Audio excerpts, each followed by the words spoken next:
Ready? Smile ha? Hi guys! For today's video, my sister will try spicy noodle challenge gone wrong. So, kaon ka.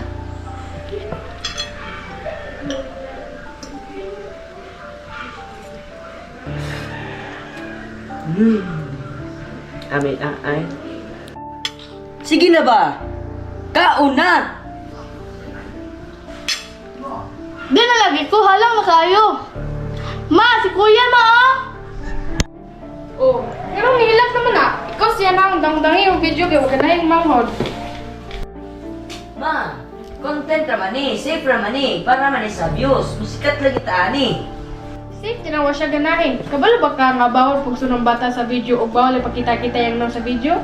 Ang dangi na. Ije, nakita na ko yung video ba? Katawanan kayo dyan, mahilak di ay. Na, kamo ralik na lingaw, bubos sa kwadto. Naawa ganyang komento, okay daw kayo kamuhilak. Na, oy.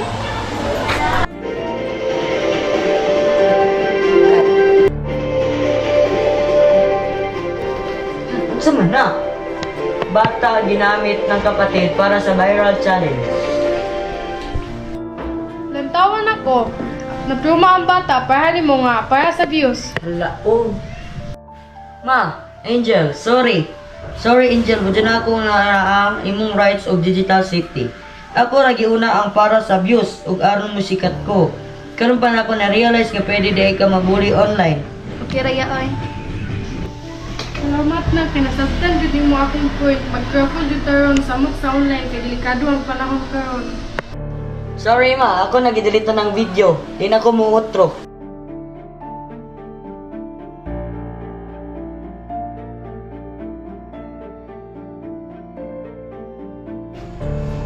Yes, Angel, gusto ko mag-ibahagi sa klase?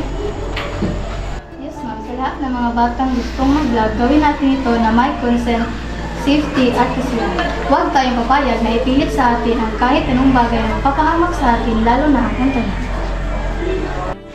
Mahalaga na maintindihan natin ang karapatan ng mga bata online.